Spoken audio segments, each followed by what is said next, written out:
Hi friends, అలా నాతో వచ్చేయండి. కాసేపు అలా పచ్చదనాన్ని చూస్తూ మాట్లాడుకుందాం. ఉదయాన్నే పచ్చని చెట్లని అలా మొక్కల్ని చూస్తుంటే మనసుకి ఎంతో ఆహ్లాదంగా ఉంటుంది కదండీ! నాకు తెలిసిన విషయాన్ని మీతో పంచుకుంటాను. వచ్చేయండి. మనం మార్కెట్ నుంచి ఆకుకూరలు కొంటూ ఉంటాం కదండీ! అప్పుడు ఒక్కొక్కసారి పెద్ద వేర్లతో పాటుగా మనకి వస్తాయి. అలాంటప్పుడు ఆ వేర్లను పడేయకుండా ఒక్క 3 ఇంచులు ఆ వేరు పార్ట్ ఉంచేలాగా మనం కట్ చేసుకోవాలి. కట్ చేసుకొని మిగతా మన ఆకుకూరని చక్కగా వంటల్లో వాడేసుకొని, ఈ వేర్లని మనం పూల కుండీలుంటాయి కదండీ మన దగ్గర. ఆ కుండీల్లో మనం నాటుకున్నట్లయితే చక్కగా చిగుర్లొస్తాయండి. చక్కగా తర్వాత మనం ఏ పప్పులోనైనా వాడేసుకోవచ్చు. మనం ఎలా అయినా వాడుకోవచ్చు.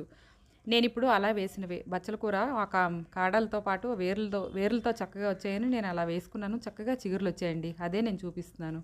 అలా బయటికి చూసేయండి. ఆ చెట్లు చక్కగా పువ్వులు ఎంత అందంగా ఉన్నాయని మీకు చూపిస్తున్నాను.